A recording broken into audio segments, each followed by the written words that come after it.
You're standing in a cereal aisle, 4 minutes gone, reading labels like it's surgery.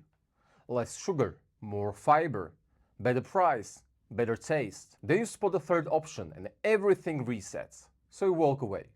Maybe you'll just have a toast. That's not weakness, that's how your brain is designed.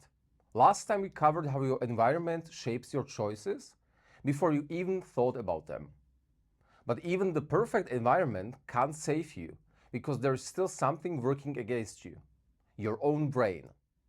By the end of this video, you'll understand exactly why. Plus, one shift in thinking that removes most of the pressure around deciding.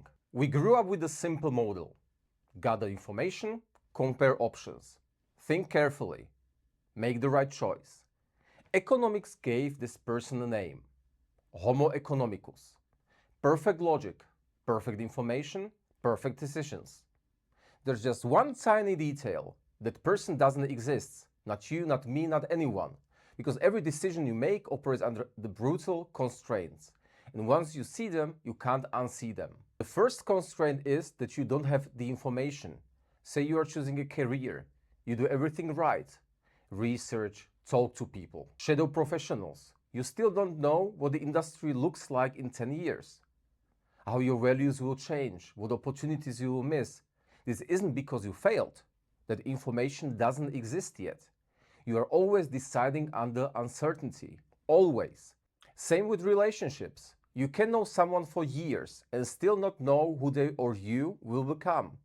You are not choosing certainty. You are betting on the future. And that's the only option available.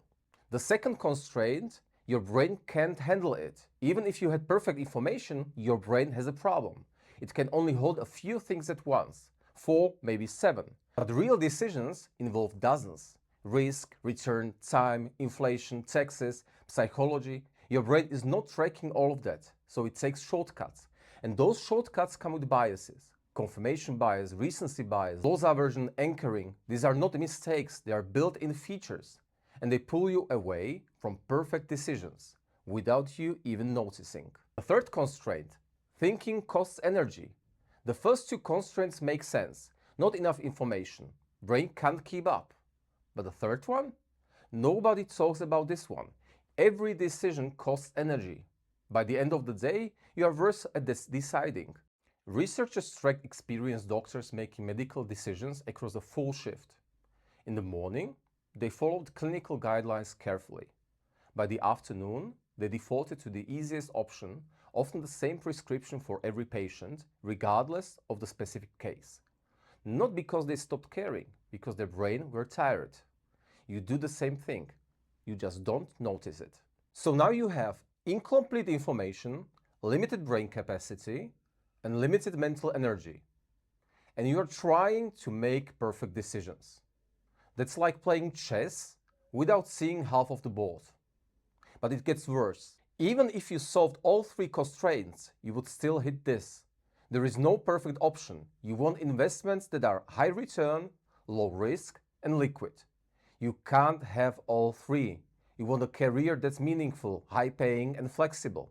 Again, you can't maximize everything. Every decision is a trade-off, and every yes contains 1,000 invisible no's. Here's where it turns painful. We don't experience this as complexity, we experience it as failure.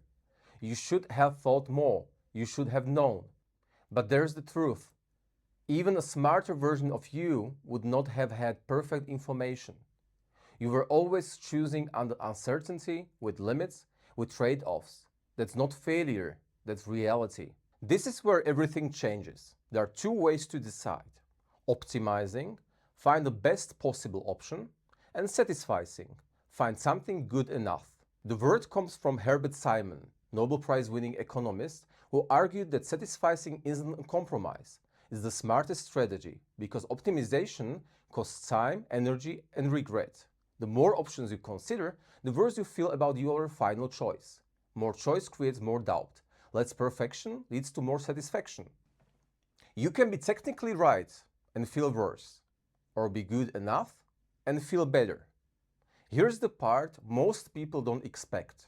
Trying to make the perfect decision often leads to worse decisions overall, because you delay, overthink, burn energy, and life keeps moving on. So what you can do about that? The goal is not perfect decisions, it's resilient decisions. So first, redefine what a good decision means. Not the outcome, the process. Given what you knew at the time, did you decide well? That's the only fair question you can ask. 2. Set your good enough threshold before you start searching. Not after, before. Otherwise, the goalpost keeps moving. And the third, name the trade-off before you choose.